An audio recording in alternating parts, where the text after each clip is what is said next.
I was shocked to see that Defense Secretary Pete Hegseth was actually sober enough Saturday night to give a war update. It does not matter that it's SNL, because we actually get more accurate information from the satirical Trump administration than we get from the real one. Well, I've said it before and I'll say it again, that in American politics these days, fact is almost always stranger than fiction. Maximum effort. Tradition. Here it comes. Flawless victory. Under the so-called Secretary of War, Pete Hegseth, who looks like an action man and sounds like an action man, war does seem to be, at least in part, a video game. What on earth have we got to? For analysis of the Trump propaganda, or propaganda, as I accidentally called it in another take, and now I think I'm just going to stick with it, LBC brought on a scholar of video games, politics, and international relations. I cannot believe that is an actual job, and I may have to make a career pivot because that sounds awesome. So we are going to hear from him, but first we are going to get some more information from the most reliable news source around, SNL. Well, maybe second most reliable, because I think the first has to be this team right here at Really American. So make sure you subscribe, because we bring you all the political news you need to know with just the right blend of horror and humor. That is very helpful right now. All right, now let's head back to the second most reliable news source on the planet, Saturday night. On Sunday morning, say that a new leader has been chosen. There's a new Ayatollah in town, and it's the son of the guy that was just killed. So another Khamenei. And there's no surprise there because he was the front runner. And in response to those reports, Trump has said that a new leader in Iran is not going to last long without his approval. Because maybe Trump really is trying to rig the prediction markets because he's working with Kalshi. Oh my gosh.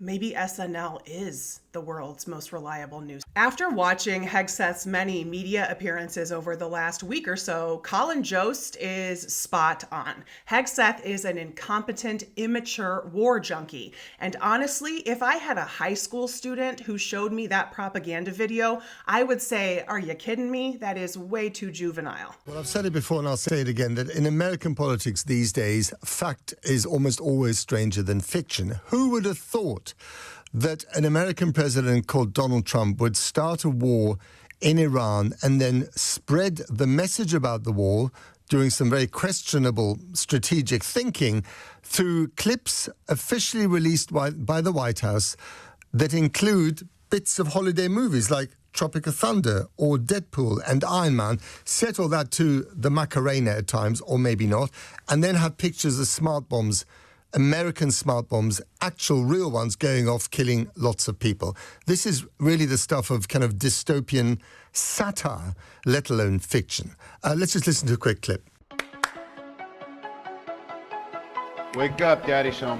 Welcome home, son. Strength and honor. Strength and honor. What will you do without freedom? Mavericks inbound.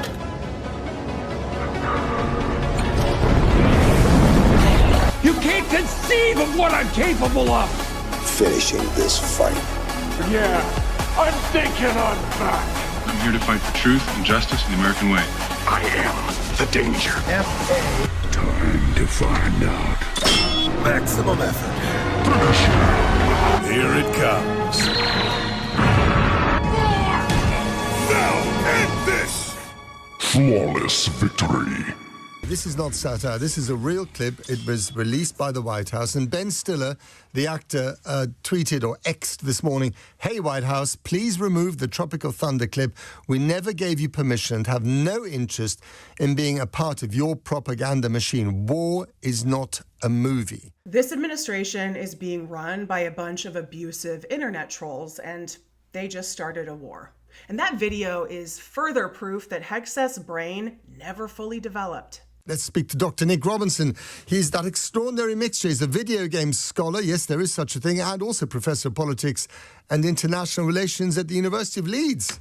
Good morning, Professor. Morning. That's one hell of a title, isn't it? Yeah, you cover all the bases. You're the man of the moment. I shouldn't be laughing, and this is not a reason for being glib. But I mean, when you see these clips coming out of the White House on their official website, what goes through your mind? Well, it's I mean, on the surface of it, as you rightly pointed out, it seems horrifying and it seems unprecedented. I think the thing that's going on here is it's worth emphasising that entertainment has been used frequently actually to communicate support for war. This goes right back throughout history. If you think even back to sort of World War II, right, with Vera Lynn. Yeah. So we've had this kind of history of working alongside entertainment practitioners. The difference historically has been that they were willing participants in all of this. And I think what's really extraordinary here is you're getting from the kind of comments, pushback from people, is that their content is being taken without their approval, which is actually a really unprecedented situation. Of course, war propaganda is nothing new, and it certainly is not unique to the United States. But in generations past, we saw artists and entertainers volunteering their work so it could be used in support of the war effort. But that's not what we're seeing now. What we're seeing now is a White House that is exploiting songs and movies that are usually about protesting war, but because they're all too stupid to understand that, they're taking those pieces of art and using them to try to support war. And the reason they have to take art from people who criticize them, like Stiller and Springsteen, is because MAGA only has Kid Rock. And that dude is stupid and does not have that many songs. At another point in that LBC conversation, Nick and Matt discussed something that I think is really important to keep in mind.